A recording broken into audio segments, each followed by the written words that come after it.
Magandang umaga po. Narito na po ang magiging lagay ng panahon ngayong umaga ng Sabado, February 28, 2026.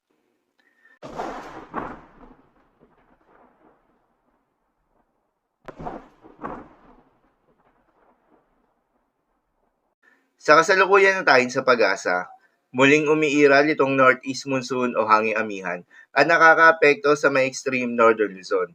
Ang panibagong bugso nitong northeast monsoon na ito ay hindi na kasing lakas noong mga nakaraang pagbugso. Kaya naman asahan na lamang yung bahagyang maulap hanggang sa maulap na kalangitan na may kalat-kalat na mga mahihinang pag-ulan. Easterlies naman o yung mainit na hangin na nanggagaling sa may karagatang Pasipiko ang patuloy na nakakaapekto sa malaking bahagi ng ating bansa kasama ng Metro Manila.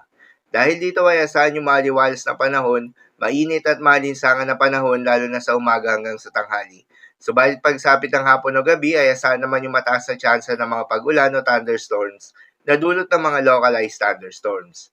Magandang balita pa rin dahil sa pag-asa ay wala pa rin tayong binabantayan na low pressure area o bagyo sa loob o malapit sa Philippine Area of Responsibility na maring makaapekto sa ating bansa. Posibleng storm-free tayo hanggang sa matapos ang buwan na ito at sa unang linggo ng buwan ng Marso. Para naman sa magiging lagay ng panahon ngayong araw ng Sabado, dahil nga sa epekto nitong northeast monsoon, asahan sa may Batanes ang bahagyang maulap hanggang sa maulap na kalangitan na may kalat-kalat na mga mahihinang pag-ulan. Habang sa Metro Manila at nalalabing bahagi pa ng Luzon, ay asahan naman yung bahagyang maulap hanggang sa maulap na kalangitan na may kalat-kalat na mga pag-ulan o thunderstorms na dulot ng easterlies. Posible ang mga pagbaha o pagguho ng lupa during severe thunderstorms.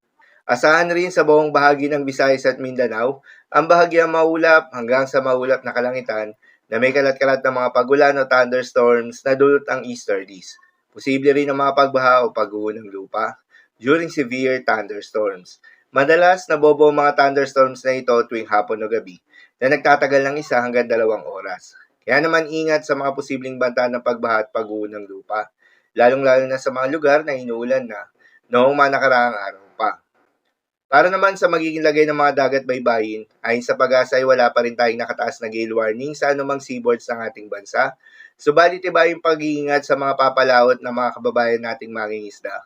At yung may mga maliliit na sasakyang pandagat sa may eastern seaboards ng Southern Luzon dahil inaasahan yung katamtaman ng mga pag-alon. Habang banayad hanggang sa katamtaman ng mga pag-alon naman sa nalalabing seaboards ng ating bansa. Subalit iba yung pag-iingat rin, lalo na kung meron tayong offshore thunderstorms activity, asahan yung paglakas ng hangin at kakibat nito ay pagtaas rin ng mga pag-alon. So yun lamang po para sa lagay ng panahon ngayong araw ng Sabado. Keep safe everyone.